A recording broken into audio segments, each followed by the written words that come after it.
इसमें अब आगे देखेंगे, कवि कह रहे हैं कोयल से, इस शांत समय में अंधकार को वेद मतलब पार करके रो रही क्यों, मतलब शांत रात का समय है, नीरव समय है और अंधेरा है, तो इस अंधकार को चीरते हुए बेचते हुए क्यों रो रही हो। कोकिल बताओ तुम इस रात को अंधकार में क्यों रो रही हो। क्योंकि रात का समय शांत होता है, तो उस समय सोने का समय होता है, उस समय तुम शांत ना होकर आवाज़ दे रही हो, तो उसका क्या कारण है।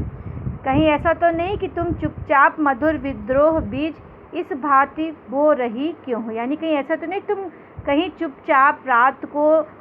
सबको सुनाई दे सके इसलिए विद्रोह के बीज बो रही हो।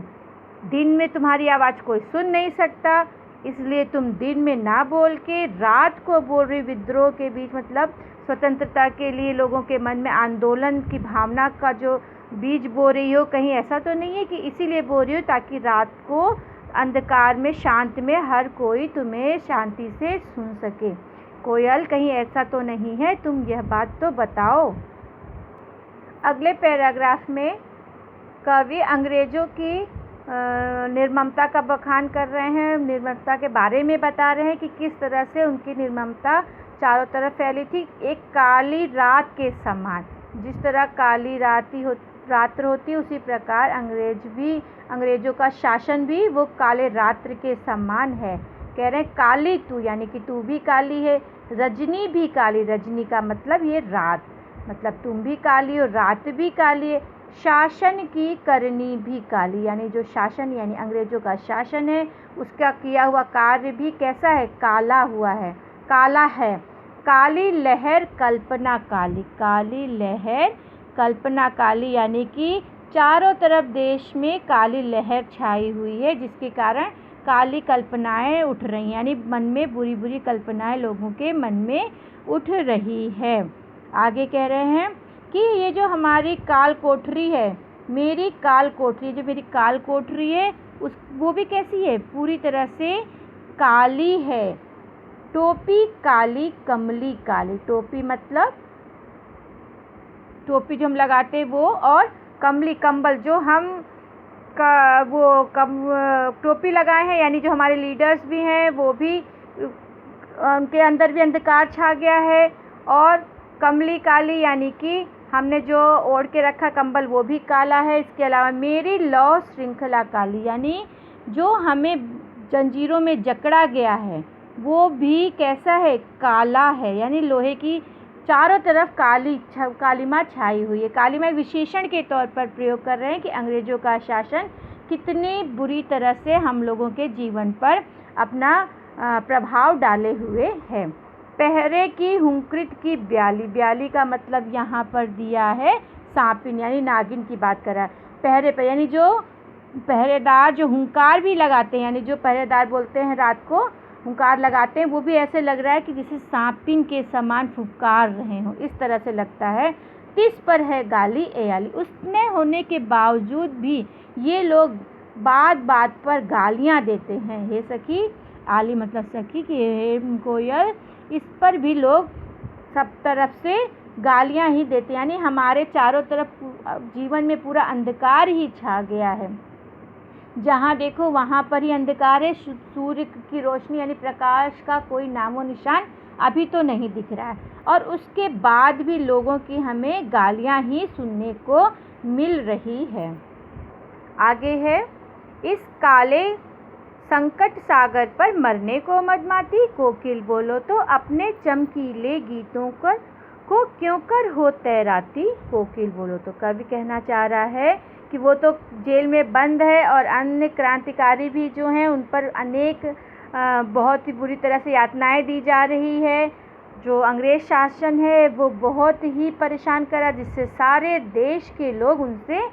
ऊब चुके हैं और सबके मन के अंदर ये भावना जाग चुकी है कि अब हमें स्वतंत्र होना है। और जैसे कि आग की दावानल, यानी जैसे दावानल की आग होती है, उसी प्रकार क्रांति की भावना चारों तरफ फैल गई है, लेकिन अंग्रेज उनको दबाने का प्रयास करें। तो यानी काला संकट सागर, यानी जो संकट रूपी सागर है ये चारों तरफ फैल चुका है। इस काले संकट सागर पर मरने को मत माती, यानी कि तुम मरने के लिए क्यों परेशान हो रहे, मुश्किल की घड़ी में तुम मरने के लिए क्यों परेशान, मस्ती से मत माती, तो मस्ती से भरी हुई, इस संकट की घड़ी में तुम मस्ती से भरी हुई हो, मरने के लिए क्यों उद्यत हुई जा रही हो कोकिल, अपने चमकीले गीतों को क्यों कर हो तैराती। और इस कठिन समय में, मुश्किल के समय में, घड़ी में तुम अपने गीतों के द्वारा लोगों में उत्साह की भावना क्यों भरने की कोशिश कर रही हो, भरने का प्रयास कर रही हो कोकिल, बोलो तो। आगे है, तुझे मिली हरियाली डाली, मुझे नसीब कोठरी काली,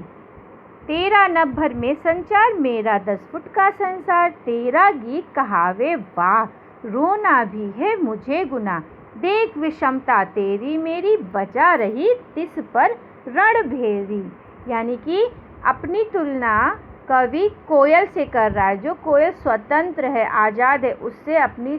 तुलना करते हुए क्या कह रहा है कि तुझे मिली हरियाली डाली, यानी तुझे स्वतंत्र रूप से बाहर हरी भरी टहनी बैठने को मिल रही है, और मुझे नसीब कोठरी डाली, और मेरा क्या है, काले रंग की एक कोठरी है जिसमें मुझे रहने को दिया गया है, यानी एक छोटी सी कोठरी में मुझे रहने को दिया गया है। तेरा नभ भर में संचार, यानी तू सारे आकाश में फुदकती रहती है, घूमती रहती है, संचार मतलब घूमना, विचरण करती रहती, पूरे संसार में, पूरे नभ में, आकाश में तुम घूमती फिरती रहती हो। मेरा क्या है, मेरा 10 फुट का संसार, मेरा संसार क्या है, तुम्हारा संसार पूरा आकाश है, मेरा 10 फुट का, कौन सा 10 फुट का, वो जो कमरा है, जिस कमरे के अंदर मैं कैद हूँ, मेरा वही 10 फुट का संसार है।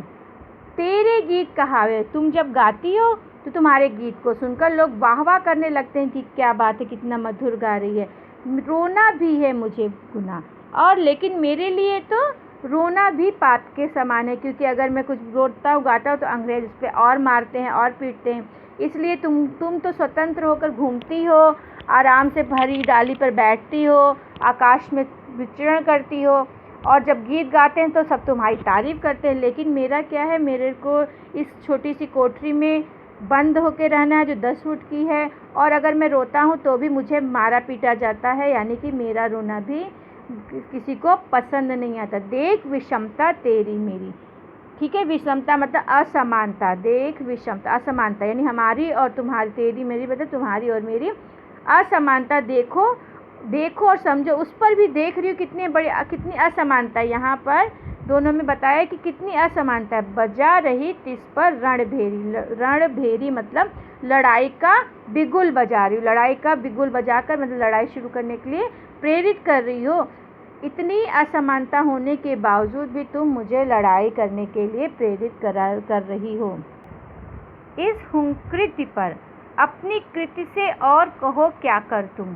कोकिल बोलो तो। इस हुंकृति मतलब जो हुंकार कर रहे, जो लोगों में तुम जोश भर रही हो, उस तुम्हारे ये युद्ध की जो ललकार है, ये जो संघर्ष की आवाज़ हो, उसको तो मैं सुन रहा हूँ, उसको सुनने के बाद मैं अपनी कृति मतलब अपनी कलम से, यानी अपनी रचना के द्वारा मैं बोलो और क्या कर दूँ, मैं और क्या कर सकता हूँ, ठीक है, जो तुम ललकार कर रहे हो उस पर बताओ, मैं अपनी रचनाओं के द्वारा और क्या कर सकता हूँ।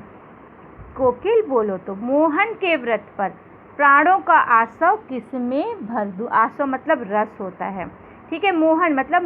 मोहनदास करमचंद गांधी, मोहन के व्रत, महात्मा गांधी ने जो स्वतंत्रता प्राप्ति का व्रत लिया है, स्वतंत्रता को प्राप्त करने का जो व्रत लिया है, उस व्रत के लिए मैं प्राणों का आसव किसमें रख दूँ, मतलब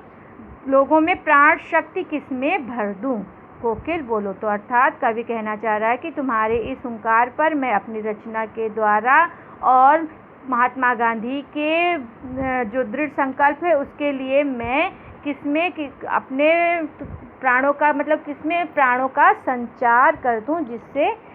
कार्य तुम्हारा हो सके। कोकिल बोलो तो, यानी कोयल मुझे कुछ तो बताओ।